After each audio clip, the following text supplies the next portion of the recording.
Hey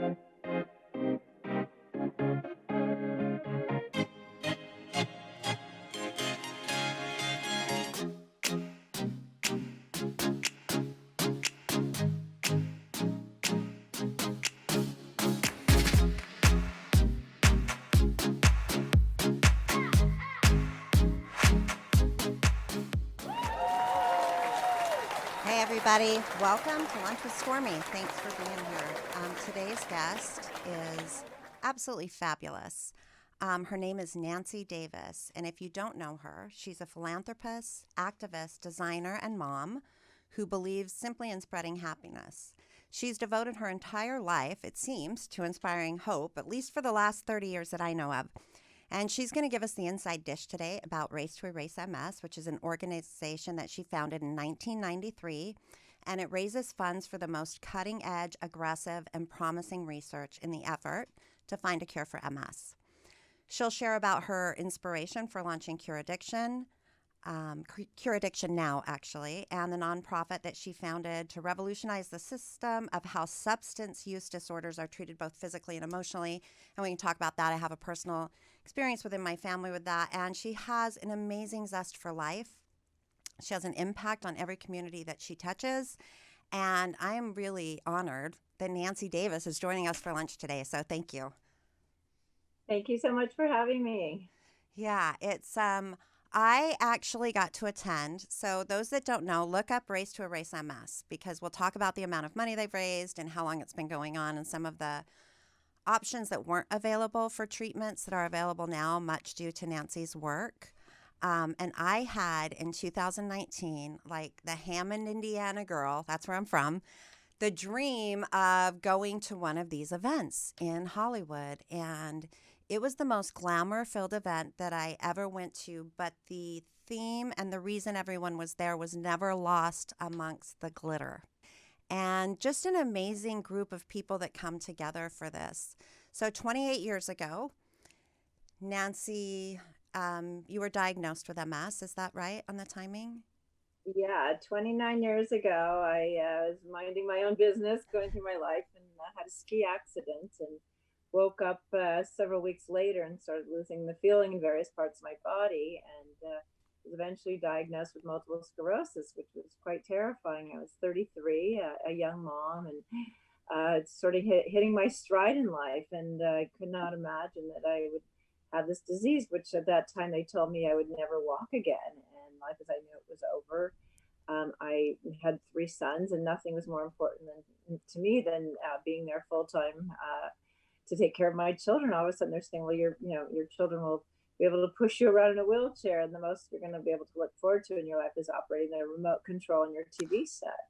Wow, I'm 33. I have like a million things to accomplish in my Right. life, and this just can't be happening. So very fortunate that I could go get second opinions, which I did pretty quickly.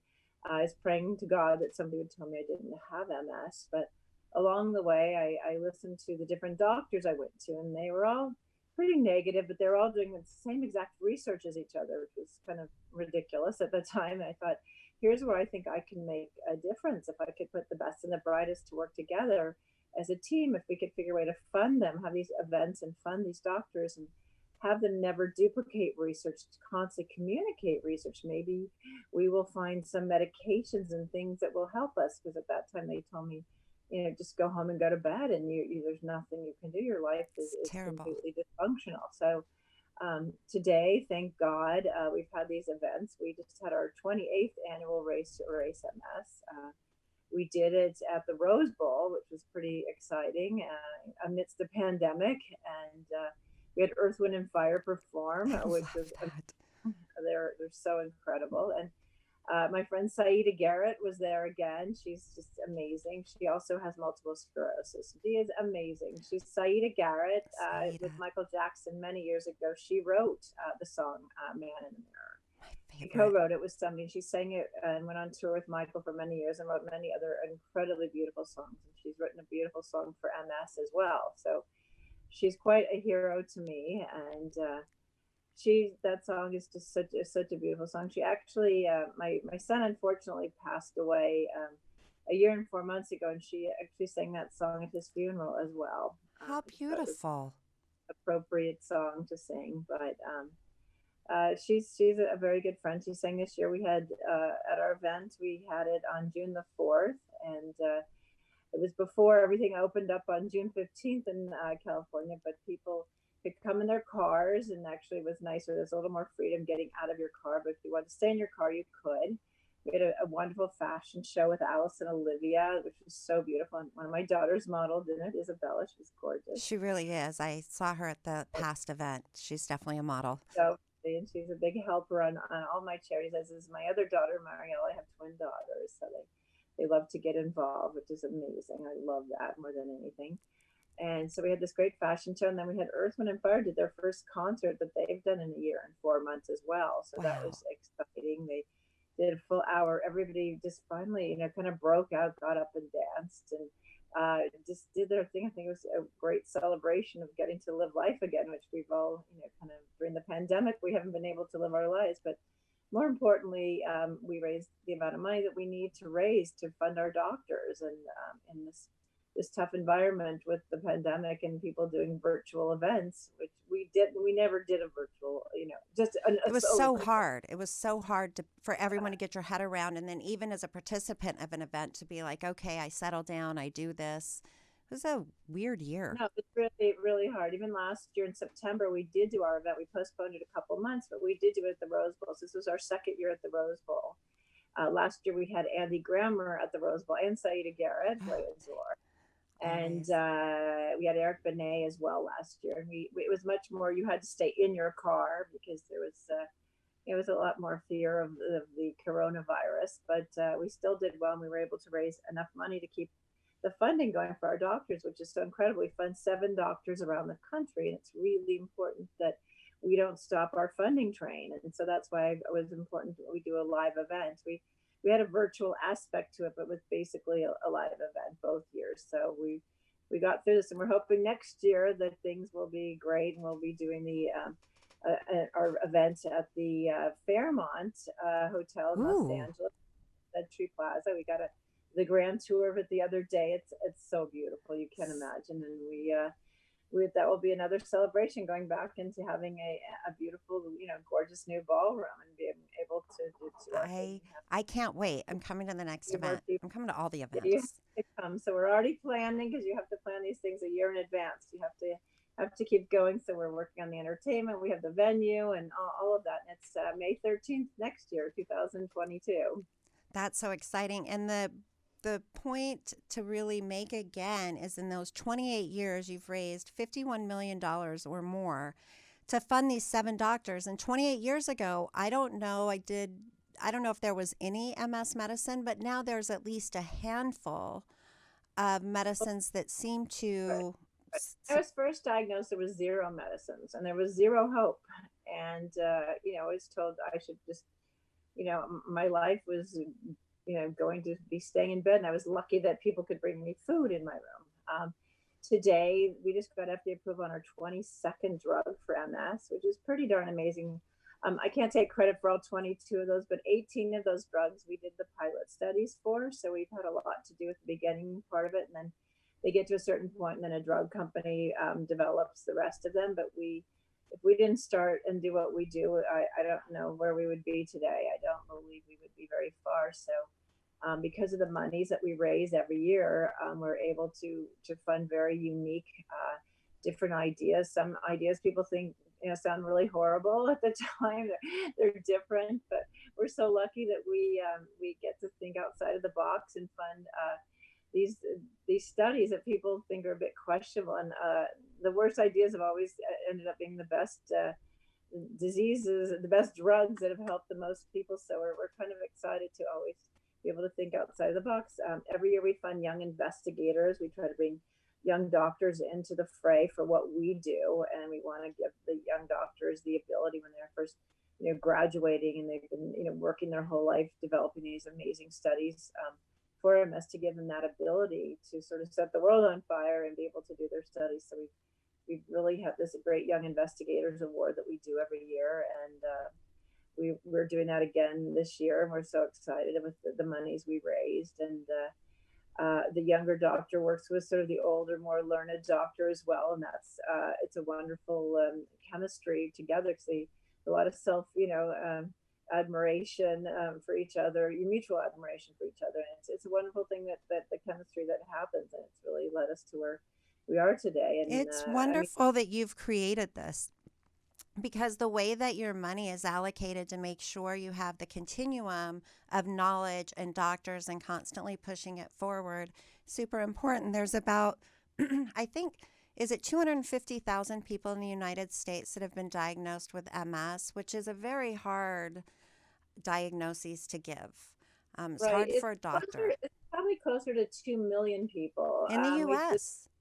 yeah, they did some Zogby polls and Gallup polls. We actually did to try to change those numbers a certain way. And they haven't exactly validated everything, but it's probably closer to 2 million people in the United States, and then a lot more people worldwide are suffering from this. And Yes, so they, because it's hard to diagnose, right? It's your doctor following you and kind of making a call. There isn't one test that you can take. A, well, it used to be hard, but now it's not so hard. I mean, the MRIs are very sophisticated, and they can do an MRI with contrast and look inside of you and to see these lesions that are forming on your brain and your spinal column. And it's not that hard to diagnose. It used to be because the MRIs were not as sophisticated. Now they really are. And you can get a diagnosis pretty quickly. I was diagnosed very quickly many, many years ago, which was unusual then to get that diagnosis so quickly, but I did get it. And today it's a whole different story, the way that things are done. We've funded a lot of the MRIs and the different things, and tried to help bring about a way that it's done in a more, in a kind of a gold standard way all over the country, so it's easier to get the diagnosis. And then what we're hoping to do in the future is have a way that when people are diagnosed, to identify who needs to have more aggressive treatment, who is more likely to do better, to do worse with this disease, so that we will have a way of understanding how we should effectively treat each patient. well, and before we move on from this, I just want everyone to know if someone in your life is affected by MS or whatever reason, this is a place that where your money goes, it actually goes to the research and the advancement of medicine, and it's a Yes, we safe do. bet. If anybody wants to get involved or help out, or I mean, we have different things. We have different ways of volunteering and doing different things. We have this car race coming up, the North American Rally, which is interesting. People can make donations to that. We have this most incredible T-shirt, and we're going to be posting that today. That Paris Hilton is modeling, which is very Oh, cute. nice. Earth, Wind, and Fire limited edition T-shirt that we're selling. It's like $25 or so, and it's going to help raise funds for MS.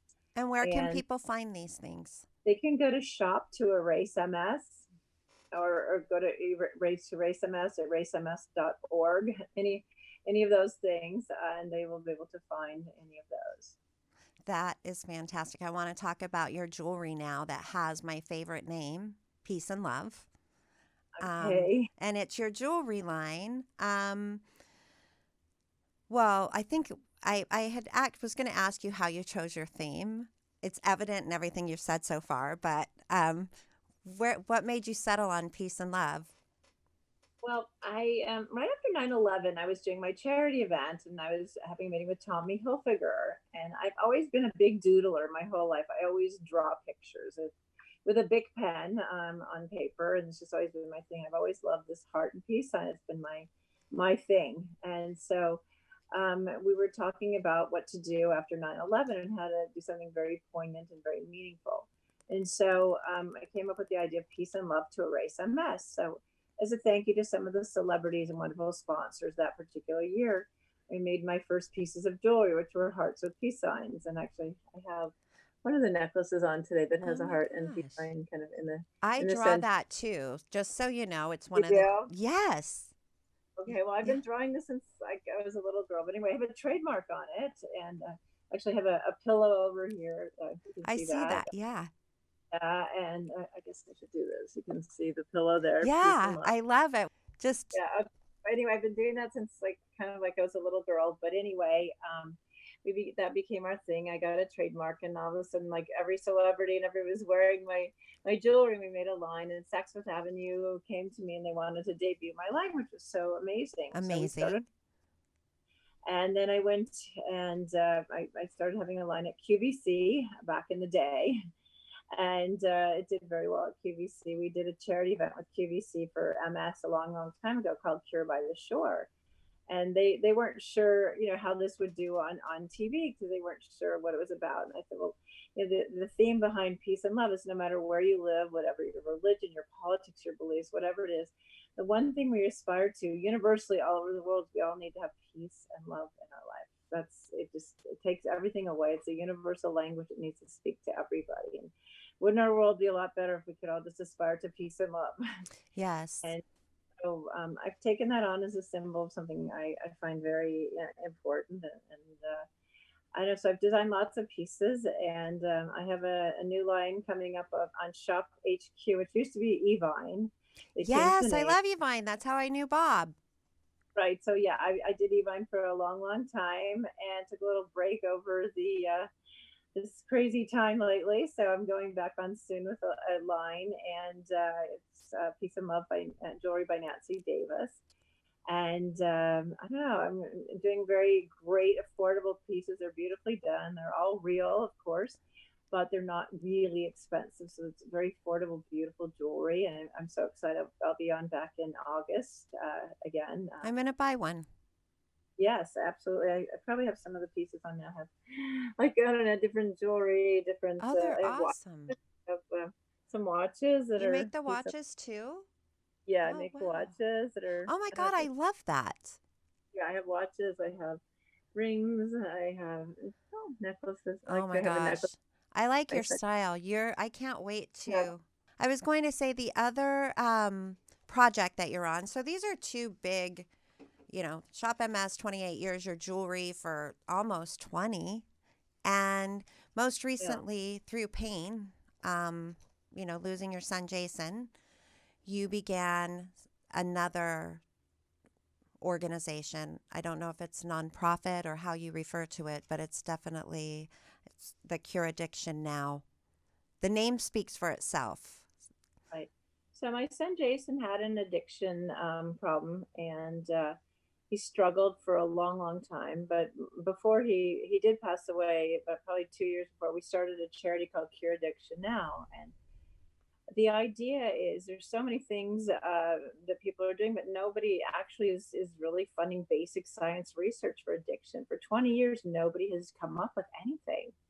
And Jason always worked so hard on Race to Race MS. He was such a Pied Piper. He always helped me. He was amazing. And he wanted to take the same philosophy of taking seven of arguably the best doctors in the country to work together as a team who have to communicate every month and have to talk about everything good and bad that has happened in all their studies so that we could advance finding cures for addiction. And he and I both hated the way that addicts are treated, this tough love business that really is not helpful to so many people. And the 12-step program, which is great if you are in the 7% of people that works for.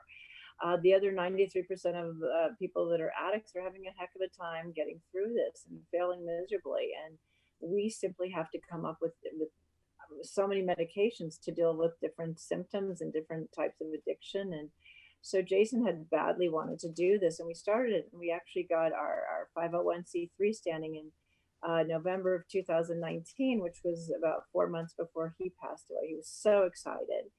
And we were working on these studies that are very much ideas he had that he thinks are, amazing, which they really are, to help people. He said that he knew he was lucky that he had the ability, if he was going through a hard time, to be able to get help. But about 90% of the people can't get help and can't afford to get help, and Right. insurance doesn't cover it. And we have very inadequate medications and things that are developed, and we have to do 100% better than we're doing. We're failing miserably.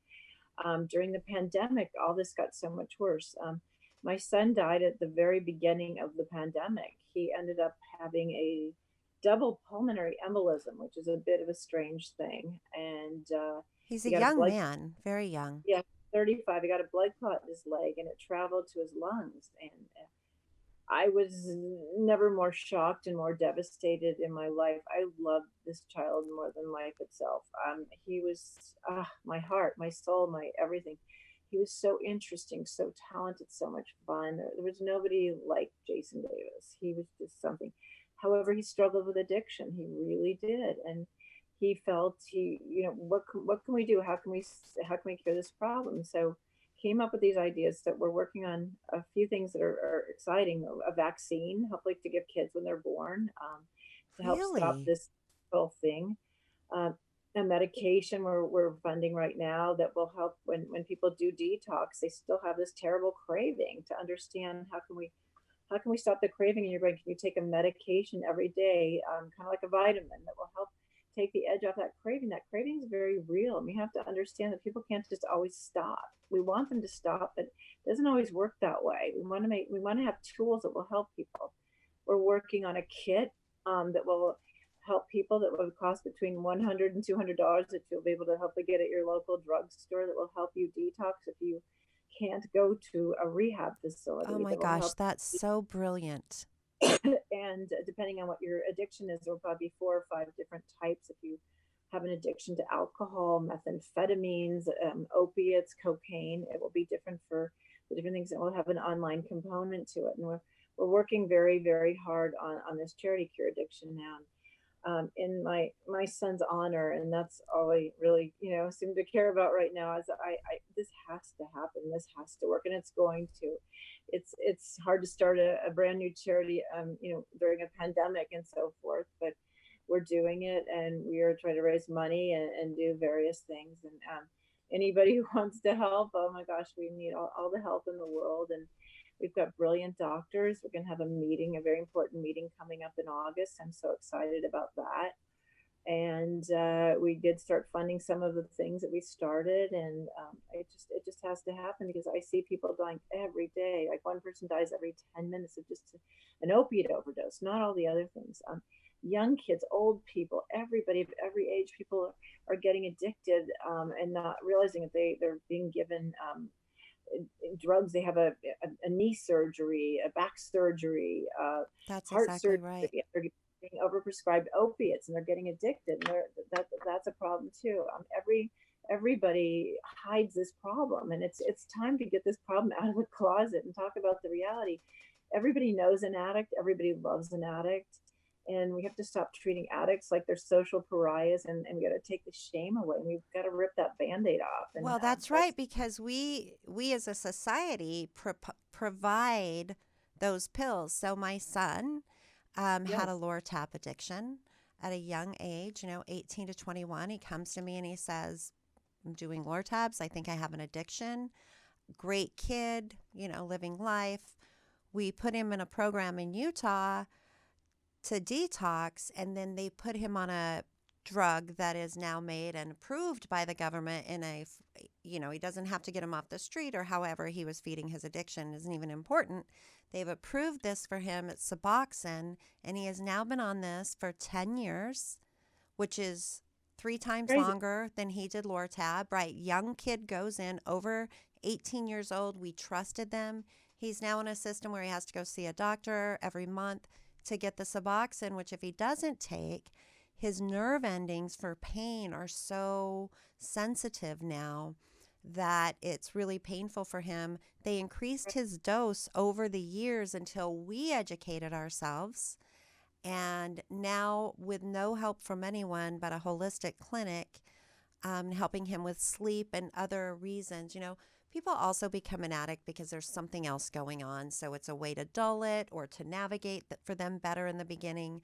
But either way, they've just moved him from one to the other. So a program like yours, where you've proven yourself with the Race to Erase MS, that getting the money into the right hands for the right reasons with a thought process that has nothing to do with big pharma is. Right.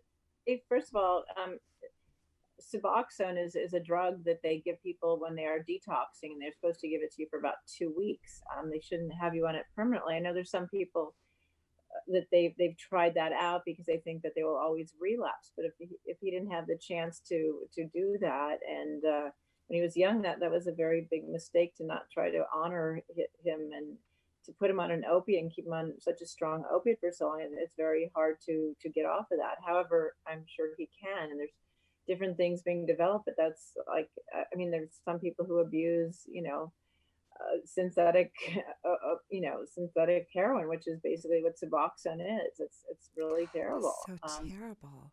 Different doctors look at it differently, and they say, well, it's keeping somebody alive and it's keeping them okay, but it's playing a lot of games with your head, and making you a complete addict forever. And it does ruin your sleep. It ruins so many things. And if you're put on that at such a young age, you're taking these drugs and medications at such a young age before you're fully developed, that's very harmful. Yeah, we're struggling with it right now. Because there are no clinics that help people get off of Suboxone. They've almost, back to the education of doctors.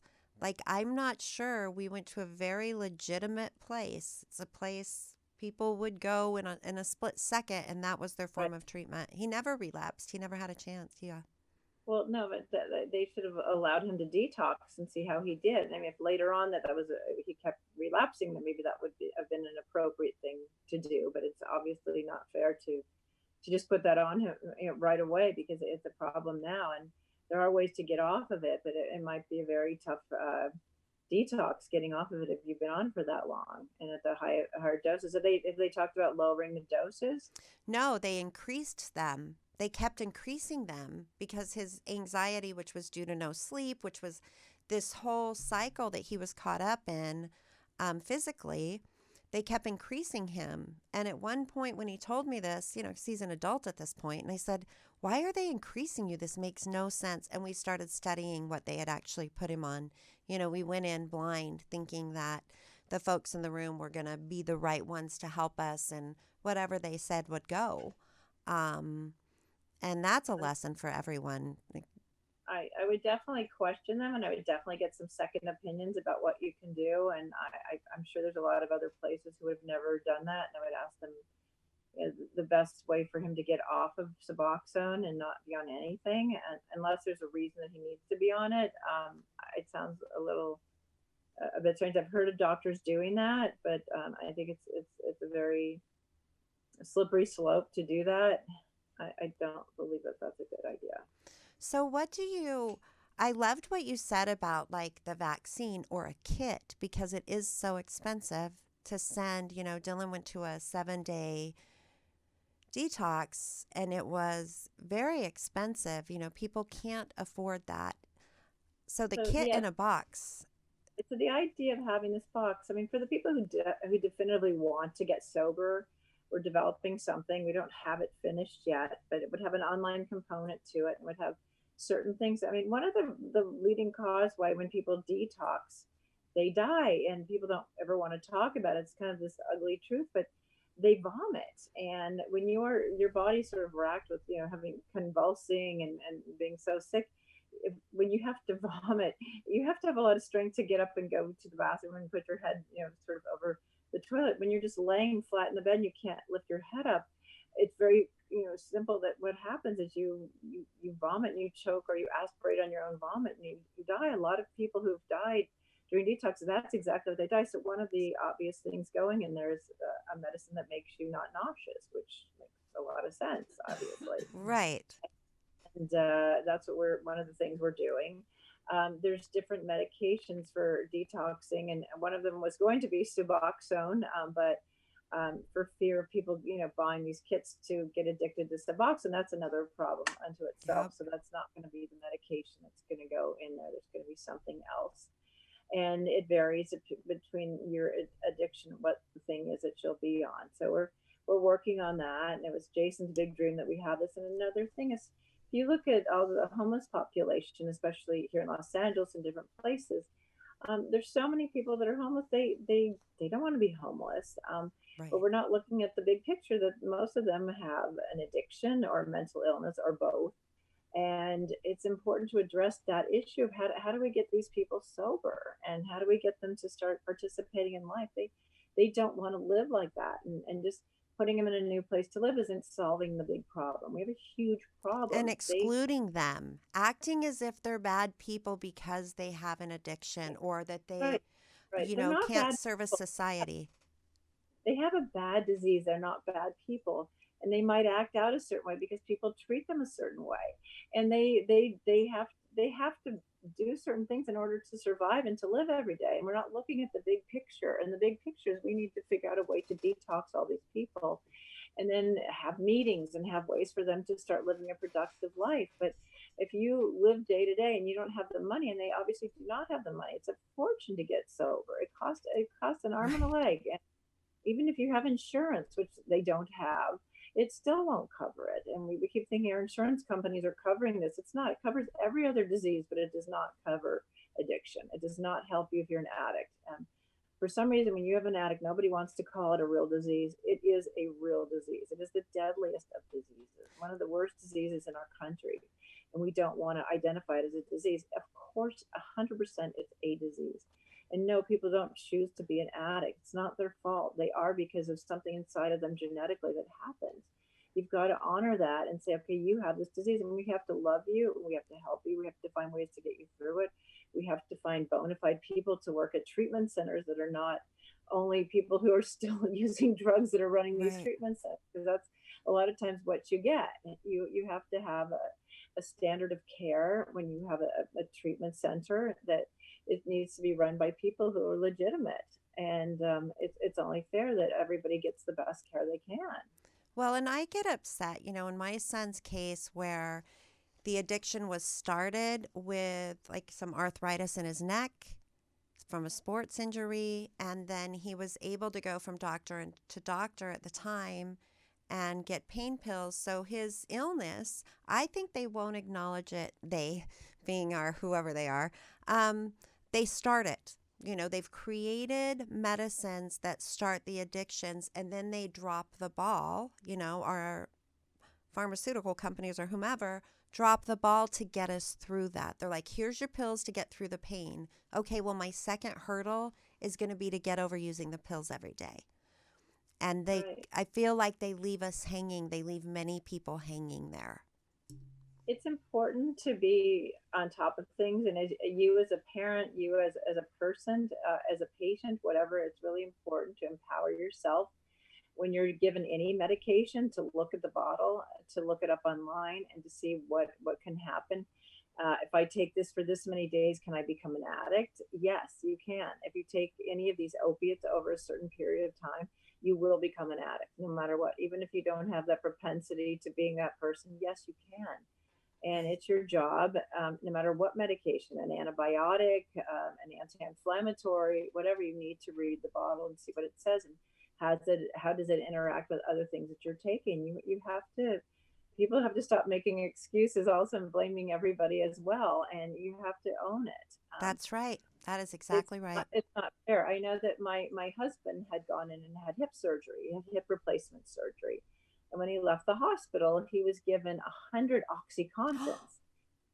He That morning, the doctor asked him how he was. They said, on a scale from 1 to 10, how much pain are you in? And he said, none.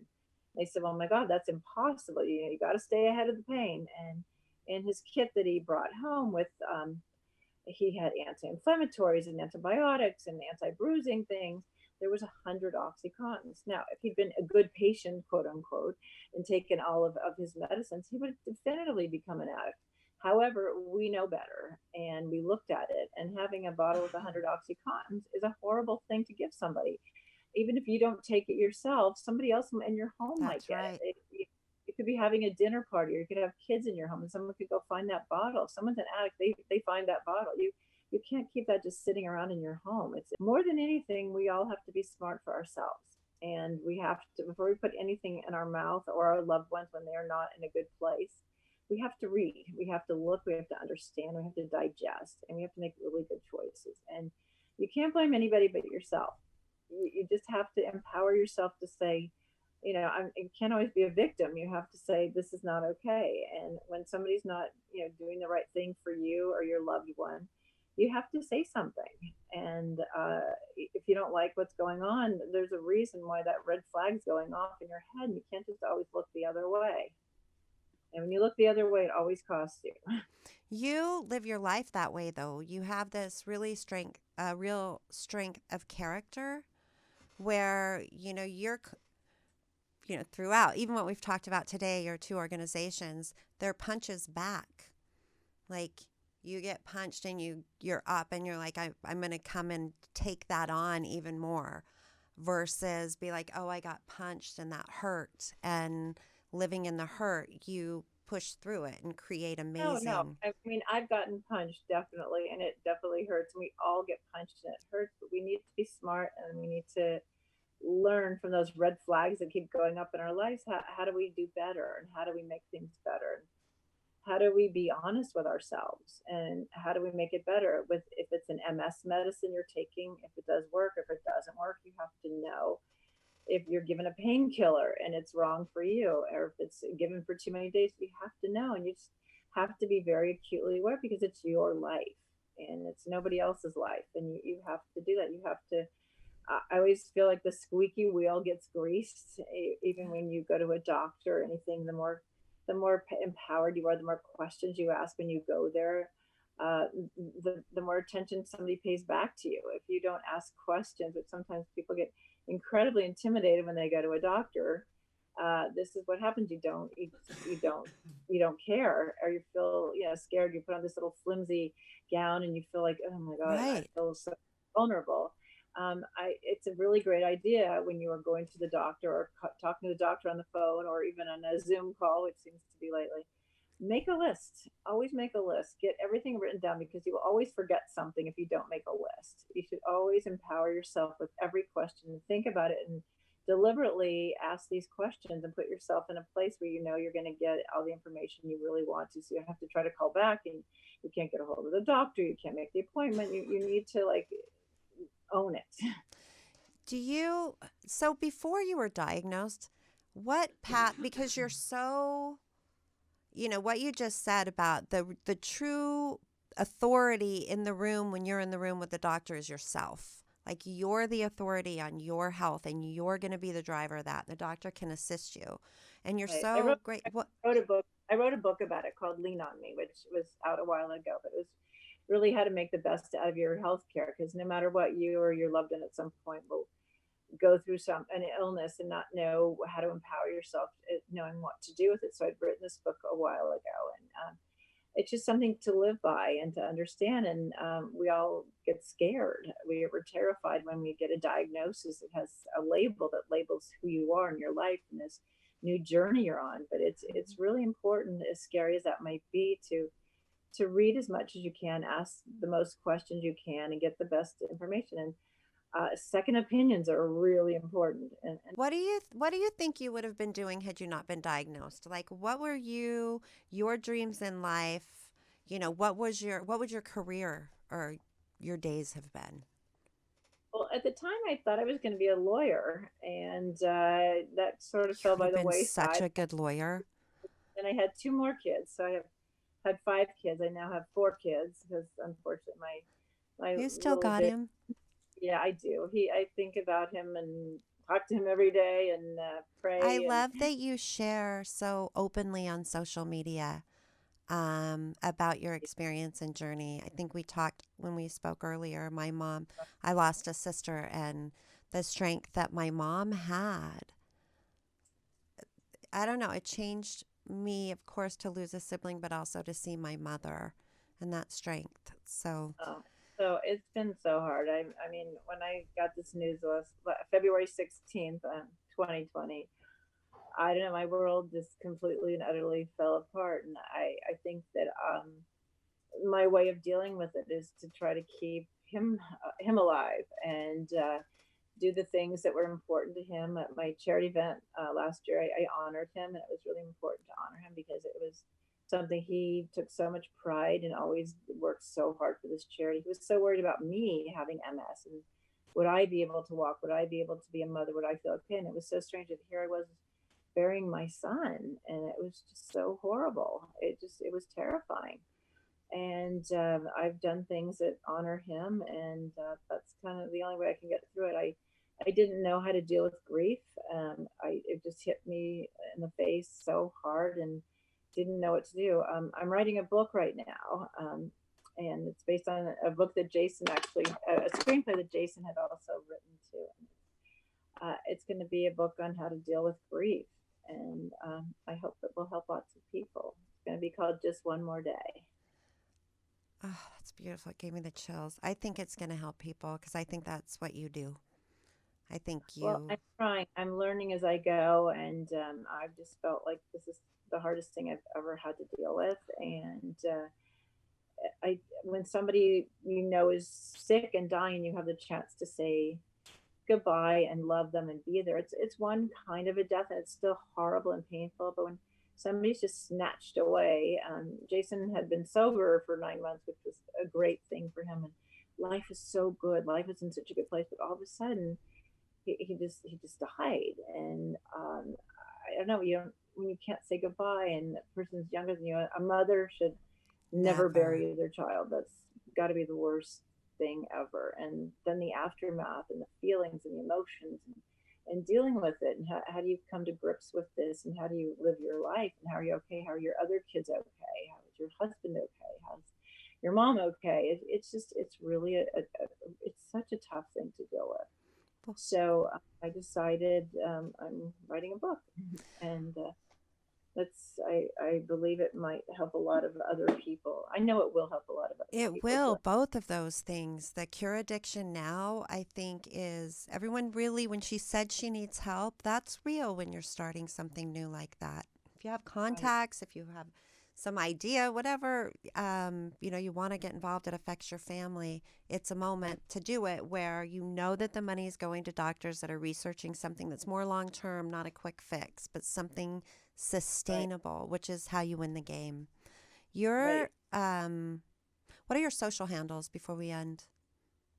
I'm on Instagram. I'm Nancy Peace and Love, and I'm on what am I on Facebook?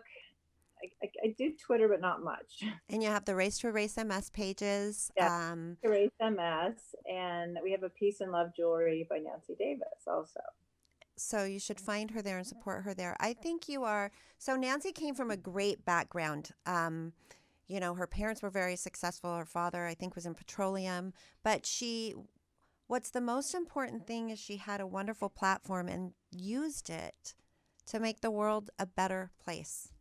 And that's the best part of the story is Thank you. you continuing to take these passions because you can. You have um, a wonderful network and place. And I got to go to Nancy's house for a Race to Erase MS before the pandemic fundraiser to start being on the team and donating time and whatnot. And it's just a wonderful group of people that are working hard with their hearts all in the right place. And the conversation was so inspiring that it actually adjusted my life a little bit in the direction I want to go. And Oh, thank you. so Well, I thank you for appreciate it. helping and volunteering and getting the word out, because we need all the help we can, and we have a lot of mountains to climb, and a lot of things to conquer to help a lot of different people going through a lot of different situations. But thank you for talking about it and getting the word out to help a lot of other people. I appreciate it so Yeah, much. I appreciate you. Cure Addiction Now, Race to Erase MS, and Peace and Love Jewelry, which is a gift for everyone. Go look at the logo. It's the best. And I bet it's the cutest in diamonds, right? Yes, Oh, it is. I'm going to look. It's All been an right. honor. Love you. Love your jam. Love your Oh, style. Love your face. Love everything you do. And I'm a so much. fan. All right. You're a sweetheart. Thanks so much. I Th- appreciate it. Thanks, Nancy. And thanks, everybody, for listening. We'll see you next time. Okay. Thanks. Bye.